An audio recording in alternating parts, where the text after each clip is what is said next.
Hi, welcome to கணிதம் guide. இன்னைக்கு 10th மேக்ஸ்ல எடுத்துக்காட்டு 2.15 பார்க்க போறோம். என்ன கொடுத்துருக்காங்க? 10 பவர் 4 சர்வ சமம் எக்ஸ் மட்டு 19. சரியா? மட்டு 19, அதாவது 19ஆல இந்த 10 பவர் 4 வகுக்கும் போது கிடைக்கக்கூடிய மீதியை நம்ம கண்டுபிடிக்கணும். அதை தான் நம்ம கண்டுபிடிக்கணும். சரியா? ஃபர்ஸ்ட் 10 எடுத்துக்கிறோம். இதை வந்து 19ஆல வகுக்க முடியுமா? மட்டு 19ஆல வகுக்க முடியுமா? பாருங்க, 10 வந்து 19ஆல வகுப்படாது, அப்படிதானே? அப்போ நம்ம என்ன எடுத்துக்கிறோம்? 10 ஸ்கொயர் எடுத்துக்கிறோம். சரியா? 10 ஸ்கொயர் எடுத்துட்டு இப்போ கண்டுபிடிப்போம். 10 ஸ்கொயர்னா என்னது? 100. சரியா? 100 வந்து 19ஆல வகுத்தா நம்மளுக்கு மீதி என்ன கிடைக்கும் பாருங்க. 100 வந்து 19ஆல வகுக்கும். சரியா? வகுத்தா என்ன வரும்? மீதி ஒரு 19 19, சரி, ஒரு 19 19, 5 19 95 வரும். சரியா? அப்ப 5 19 95. நம்மளுக்கு இதுல கிடைக்கிற மீதி எத்தனை வருது? 100ல இருந்து 95 கழிச்சா 5. அப்போ நம்மளுக்கு இங்க மீதி என்னது வருது?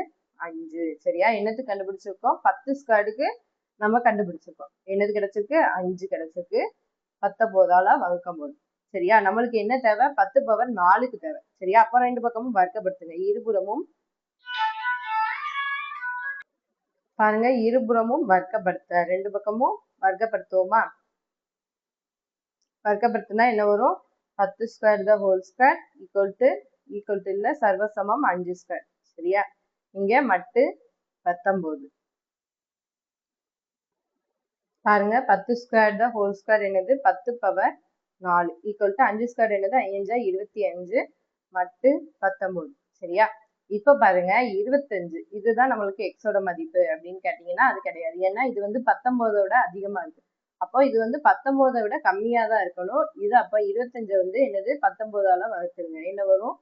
ஒரு 19 19, 25ல இருந்து 19 கழிச்சா எத்தனை? 6. சரியா? அப்போ நம்மளுக்கு வேல்யூ வந்து என்னது? இங்க 6 தான் இதோட எக்ஸோட மதிப்பு. சரியா?